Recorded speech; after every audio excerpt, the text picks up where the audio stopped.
Rep. Jasmine Crockett just called out Congress for finding $40 billion to send overseas, but not $6 a day to feed Americans. She's exposing the hypocrisy, the selective priorities, and the truth about who really gets left behind. And it's not pretty. Watch this. Thank you so much. I just love that we care so much more about dogs' lives than we do actual lives, but I'm going to continue on. I want to make sure that I enter this UC, which is one of the reasons that we are a bit skeptical of any immigration, quote unquote, enforcement laws that y'all are trying to pass. This UC is from The Guardian. It says, immigrants with no criminal record now largest group in ICE detention. You know, I listened to Mr. Van Drew. Without objection. Thank you so much. I listened to Mr. Van Drew, who I do respect. And he went on and on and on about how this is about the bad guys. And I will be honest with you and tell you that when it came down to the election, there were a lot of people who really believed that the Republicans and the president were all about getting the bad guys out. People truly believed your words, but your actions are not matching up, because I've got the receipts showing that they are not matching up. And so call us a little paranoid in believing that the hypocrisy may continue to come from across the aisle. Speaking of hypocrisy, I do want to point out, since we're talking about Jeffrey Epstein, because we couldn't talk about Epstein before. If y'all recall, we were gone for about 2 months because we couldn't talk about Jeffrey Epstein. And now everybody wants to act as if they want to have like a real honest conversation about the victims and the survivors and everybody else. Where was this conversation a long time ago? And I know that y'all love to go back and say that Joe Biden didn't do it. You know, Joe Biden is blamed for everything. Joe Biden didn't do anything, and it was Joe Biden's fault, and why wasn't Joe Biden? Joe Biden didn't campaign on it. I just want to be clear. If y'all can run me the tape, then run me the tape. But you know, when you campaign and you go out and you make a promise, then we evaluate whether or not you actually meet your promises. So listen, this was rope that y'all decided to hang yourselves with because the president campaigned on the Epstein files while we were campaigning on things such as affordability. We were campaigning on the things that now people are complaining about, right? Because of the tariffs and the fact that you guys won't say anything and tell the president, hey, sir, tariffs are taxes. We as Republicans, we usually don't like taxes. And guess what? That's going to make everything unaffordable. So now he's going to be our big savior, and he is going to reduce the price of foods because he is the guy that actually increased the price of foods. So listen, if you can have this honest conversation about Epstein now, let's just go ahead with this lame duck president and be honest about everything that the American people care about. They care about affordability. They care about the fact that literally people are starving in this country because we have 42 million people, and I don't remember any one of you during that almost 2-month break deciding to go on faux news or any other news outlet and say, you know what, it is wrong to have 42 million people that are relying on $6 a day to eat, and we have the money because somehow our president was able to find under the couch cushion, the one that JD wasn't sitting on, under the couch cushion, he was able to find 40, how much did he find to send to Argentina? 40, there we go. 40 billion to send to Argentina. But those emergency funds, he couldn't find them emergency funds so that Americans could eat. So listen, if y'all are gonna be honest and talk about Epstein right now, let's be honest about everything that is causing y'all to lose real bad. Did y'all see the election results on November 4th? It didn't go very well. So let's just start having honest conversations so that hopefully some of y'all in some of these tight seats, maybe y'all can get reelected and we can just work together. Rep. Jasmine Crockett once again walked into a hearing and did what so few lawmakers ever do. She connected the dots.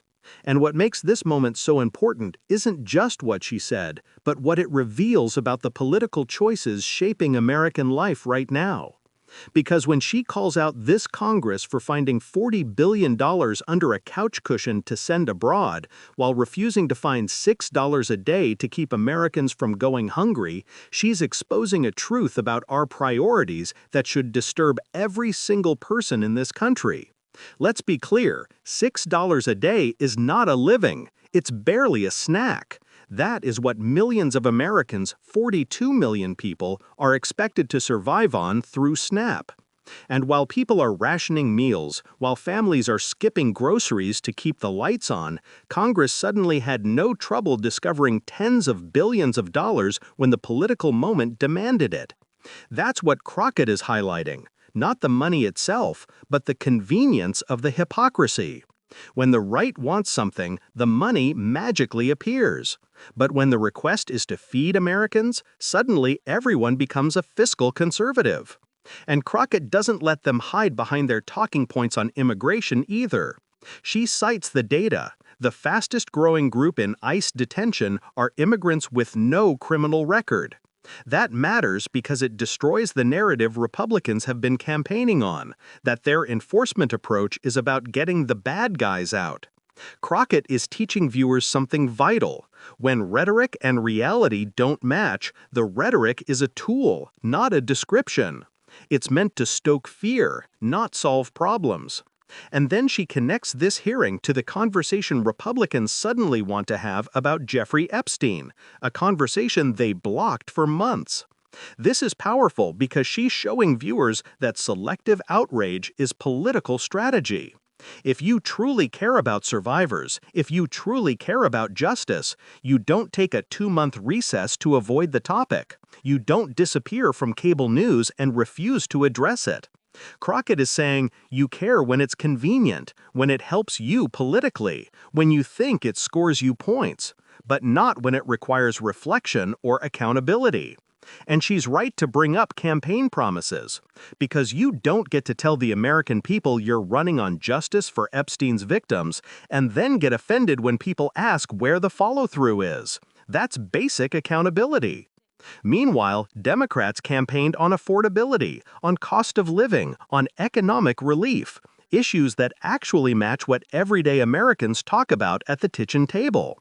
And now here we are, food prices rising, tariffs functioning as hidden taxes, and a Congress that can't bring itself to admit that the policies they cheered have consequences. This is where Crockett excels. She explains cause and effect. She reminds viewers that tariffs are taxes, something Republicans used to say loudly until it became politically inconvenient. She connects those tariffs to higher food prices, and those higher food prices to why families today feel squeezed. She is teaching viewers how the economic chain actually works, which is something these hearings never do. And then she brings it home with what might be the most devastating point of all. While Americans went hungry, not one Republican used that 2-month break to go on their favorite networks and say, "This is unacceptable. We need emergency funds for food assistance." Not one. But a $40 billion foreign allocation? That had urgency. That had speed. That had momentum.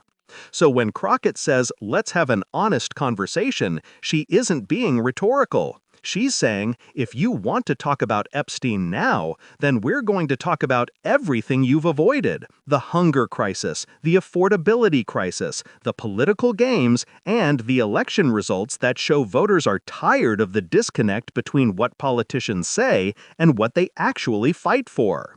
This moment is bigger than one hearing.